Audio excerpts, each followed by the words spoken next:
Before you build a product, you need to understand what it should look like, how it should behave, and how users will interact with it.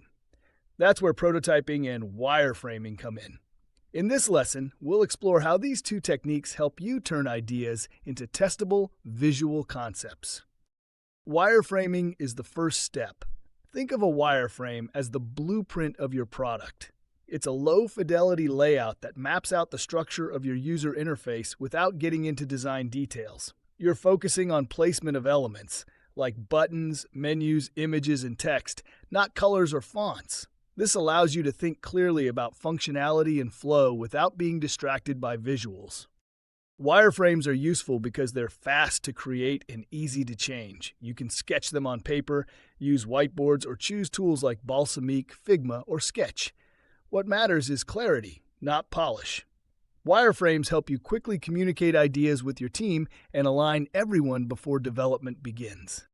Once you're confident in the layout and structure, you move into prototyping.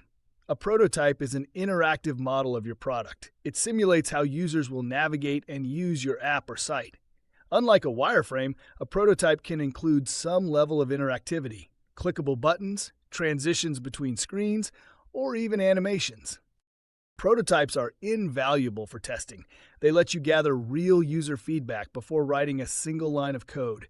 You can run usability tests, show stakeholders how your idea works, and identify issues early, saving time and money. Tools like Figma, Adobe XD, and InVision are great for building quick, testable prototypes. Both wireframing and prototyping are part of an iterative design process. You'll often go back and revise based on what you learn. Maybe users get stuck on a step, or maybe they ignore a feature you thought was important. Every round of feedback brings you closer to a product that's intuitive and effective. Start with wireframes to define what your product needs to do, then build prototypes to test how well it does it. You don't need to be a designer to do this well. Focus on user needs, keep things simple, and always ask, how can I make this easier to use? One key tip is to test early and often. Don't wait until you have a complete prototype. Start testing as soon as you have a basic flow. Even paper sketches can reveal valuable insights. Ask users to walk through the process and think out loud as they interact. You'll spot friction points and confusing elements quickly.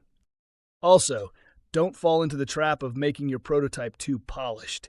If it looks too final, users may hesitate to give honest feedback. Keep it rough and open to change. That mindset will serve you well as you build out your product. In a startup, speed and clarity are essential. Wireframes and prototypes help you move quickly while staying aligned with your users' needs. They reduce risk, improve communication, and set the stage for smarter development. Let's sketch, test, and refine our way to a product that truly works.